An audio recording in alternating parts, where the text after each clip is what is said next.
A reading from the Holy Gospel according to John. Now a man was ill, Lazarus of Bethany, in the village of Mary and his sister Martha.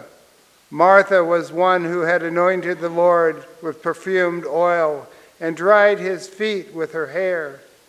It was her brother Lazarus who was ill. So the sisters went and sent word to him, saying, "Master, the one you love is ill." When Jesus heard this, he said, "This illness is not to end in death, but it is for the glory of God, that the Son of Man may be glorified through it." Now Jesus loved Martha and his sister and Lazarus. So when he heard that he was ill, he remained for 2 days in the place where he was. Then after this, he said to his disciples, "Let us go back to Judah." The disciples said to him, "Rabbi, the Jews were just trying to stone you, and you want to go back there?" Jesus answered, "Are there not 12 hours in a day? If one walks during the day, he does not stumble, because he sees the light of this world.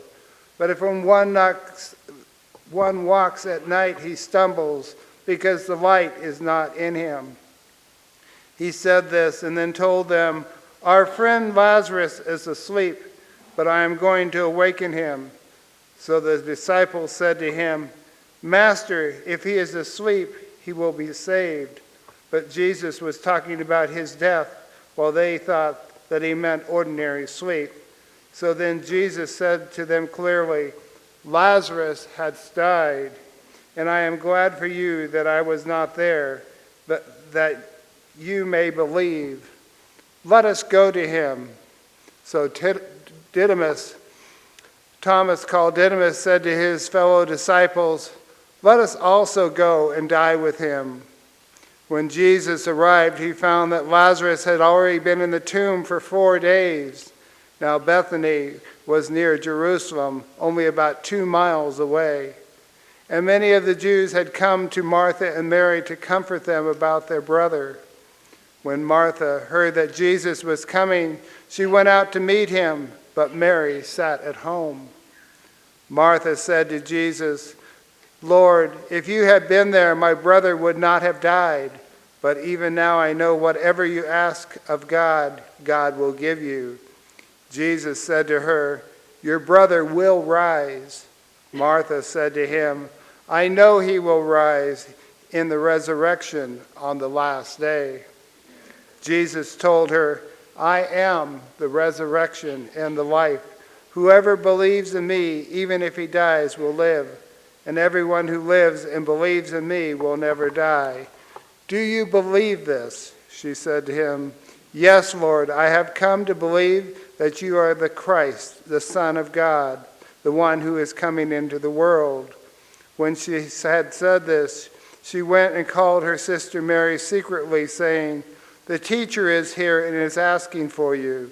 As soon as she heard this, she rose quickly and went to him, for Jesus had not yet come into the village, but was still where Martha had met him. So when the Jews who were with her in the house comforting her saw Mary get up quickly and go out, they followed, presuming that she was going to the tomb to weep there. When Mary came to where Jesus was and saw him, she fell at his feet and said, "Lord, if you had been here, my brother would not have died." When Jesus saw her weeping and the Jews who had come with her, he became perturbed and deeply troubled and said, "Where have they laid him?" They said to him, "Come and see." And Jesus wept. So the Jews said, "See how he loved him." But some of them said, "Could not the one who opened the eyes of the blind man have done something so this man would not have died?" So Jesus, perturbed again, came to the tomb. It was a cave, and a stone lay across it. Jesus said, "Take away the stone." Martha, the dead man's sister, said to him, "Lord, by now there will be a stench. He has been dead for 4 days." Jesus said to her, "Did I not tell you that if you believe, you will see the glory of God?" So they took away the stone. And Jesus raised his eyes and said, "Father, I thank you for hearing me.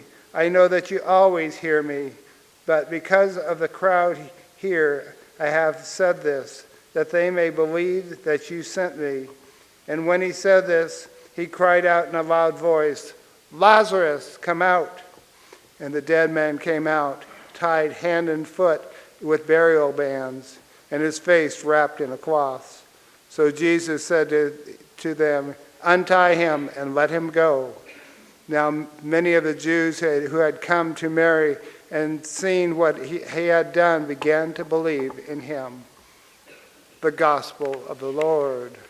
Praise to you, Lord Jesus Christ.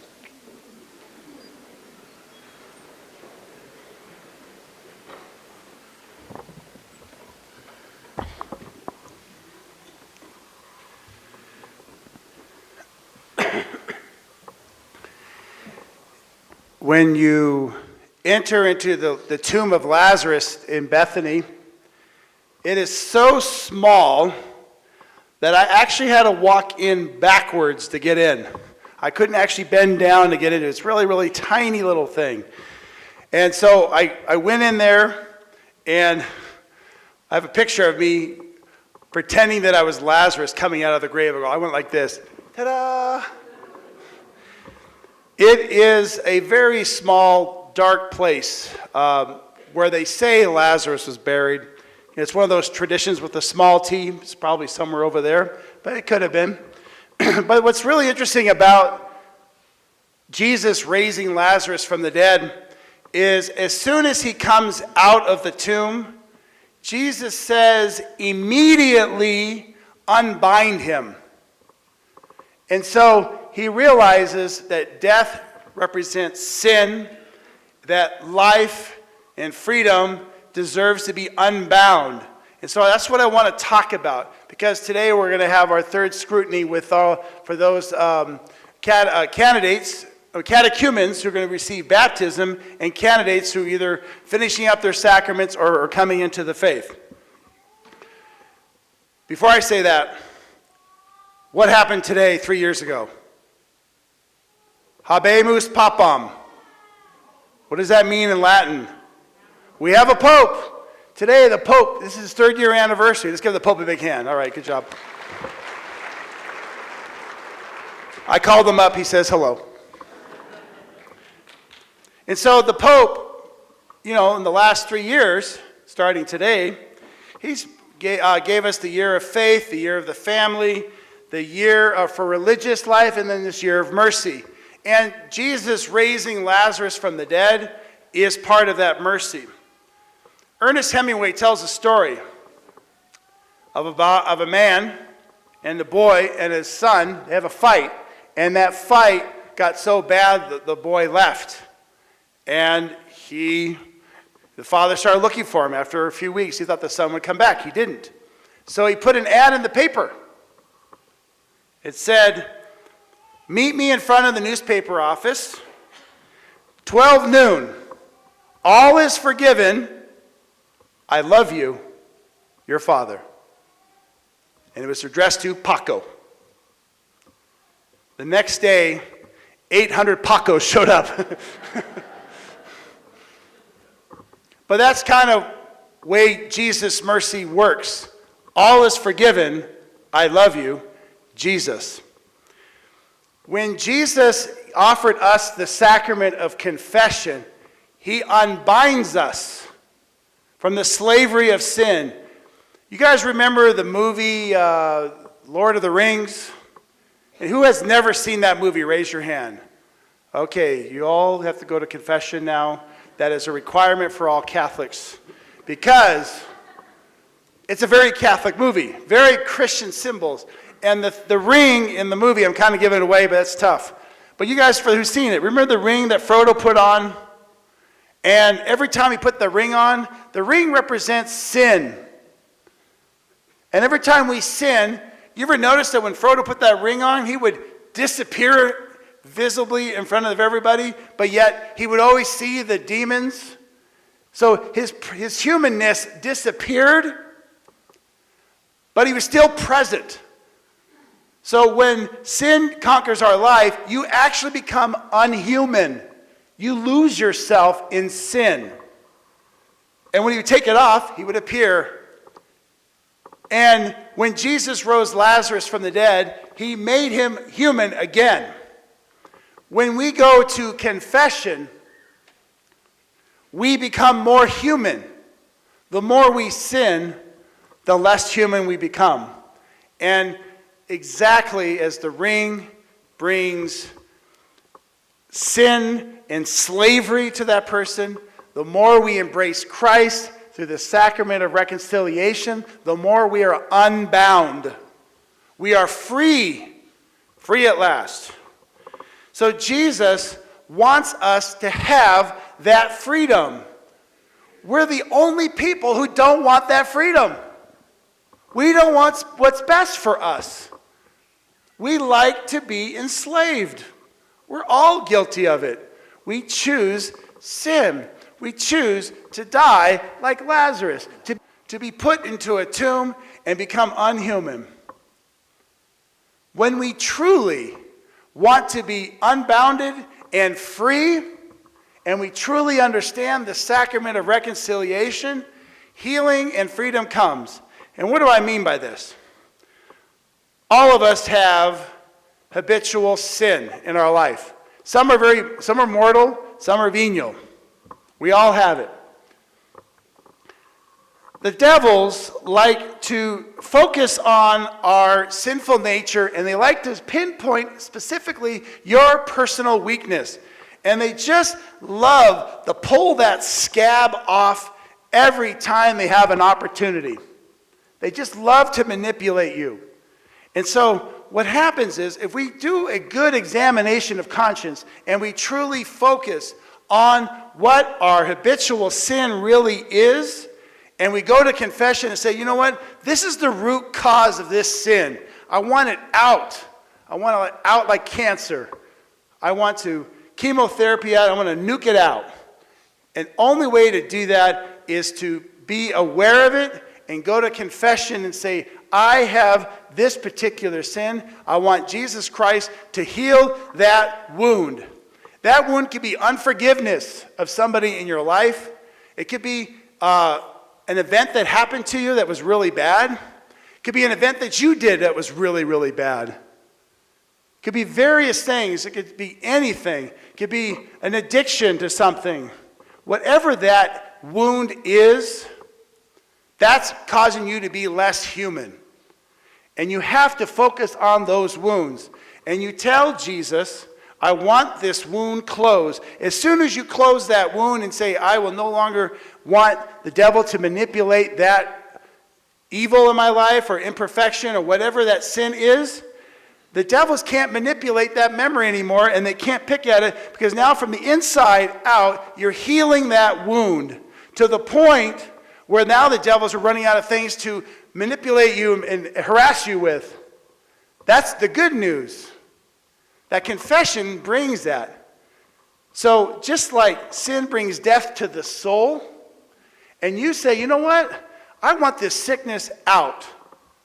And you can choose that. That's the beauty of our faith. As soon as you ask God, Jesus specifically, to go to that particular thing and ask him to heal that, then the demon's like, gosh darn it, what else can I manipulate this person with? And the more you do that, the holier you become.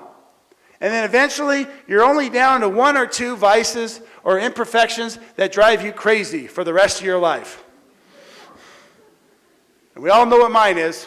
If you don't know, ask somebody who knows me. But I specifically choose to look at myself objectively. And if you can't be objective with yourself, ask your spouse. Ask your best friend. They'll tell you if you give them permission to. And when you do that, that's how holiness begins. Because you're trying to root out that which is not what God wants you to be. You are not the best version of yourself, and I'm definitely not the best version of myself. I am not the holy Saint Darrin of Prescott. Not yet. but I know what I need to do that. I'm a work in progress, but most of us don't want to do the work. At one of our daily masses this week, I said it takes more work to be a saint, and it's harder than married life. Everybody laughed. And then they said, "So you say, Father," and I go, "So I know." Because I know that married life has a lot of joys and a lot of sorrows, but being a Christian is even more work than communicating with your spouse. It's a lot of work. Because you have to be objective and be willing to look at yourself and say, I am imperfect. And I'll prove the classical example of this. Parents, you have children, right? Don't you hate it when you see your imperfections in your own children? Drives them crazy. And I love it when parents come to me, "Oh, my son or daughter, blah, blah, blah, they do this, this, and this." And the first question I ask is, who do they take after? 100%. One of the parents. Of course, it's always the other spouse. When we're confronted with our imperfections, because we want to be perfect in front of everybody, we really do. That's what we do at a job interview. That's what we hope for, that we can show our best face. But when we're confronted with somebody in our family who looks and acts just like us, and you're like, "Oh my gosh, do I look like that?" And the answer is yes, you do. And that's okay, because there's going to be personality flaws that will stay with you for the rest of your life, and those are the 2 things or 3 things that God leaves in your life just to keep you humble enough to keep going back to Him, to ask Him for forgiveness, so you can work towards holiness. Saint Padre Pio used to get angry with people in the confessional. Sometimes he would hit the altar servers in the head. And he's a saint. There's hope for me. We have 2 weeks left. We have Wednesday nights, Saturday afternoons, confession. We had 24 hours of it. By the way, who went to that 24-hour? Raise your hand. Oh, wow. About 1/3 of you. That's good. Who wanted to go but couldn't go? Raise your hand. Okay, you're forgiven. Who knew about it but just didn't want to go? Oh, you had guts. Way to go. I'm proud of you. You're going to go to heaven faster than everybody because you were honest. I baptized her last year. When you have these weeks left, even if it's after Easter, I think this is an opportunity for us to see what really binds us, like Lazarus in the tomb. What makes us less human? What are you really, really working towards to become that saint? The more I learn about purgatory, the more I realize I want to do my purgatory here on earth. So what is it in your life, all those things that make you imperfect? And focus on that. And try to fix that wound. Maybe it's that unforgiveness of somebody, which, ultimately you have to forgive them. Whether in this life or in the next. Justice will be served. But Jesus' mercy will be served as well. But we have to forgive. We have to look at ourselves and really take our holiness seriously if we truly want to get to heaven and bypass purgatory. That's on us. We freely get to choose that. And here's the good thing, all my retirees. It's not how you began the game. It's how you end the game. Look at all the great saints. It's not how they began their life, it's how they ended it. So you can control how you end this life. And all my young people out here, you got a long way to go. That means we expect you to be holy by next year. We expect you to carry on this mission that we have been doing for the last 2,000 years. In fact, my youngsters, my teenagers and younger, you will actually be alive in 2033, the 2000th anniversary of Jesus' death. Wow, You're going to be alive for that. Maybe I will be, I don't know. But I know that you will be, and you get to be there for a great event in the church history. We'll be actually 2,000 years old. But for all that to happen, for all that to work, we got to take our holiness seriously today. And Jesus, in this true story of raising Lazarus from the dead, unbounded Lazarus into freedom. And when you take away all those imperfections, you become free. And you need to free yourself. Don't be enslaved. Don't choose slavery. No one chooses that except the sinner. Choose freedom. Choose Jesus. Choose holiness. Amen.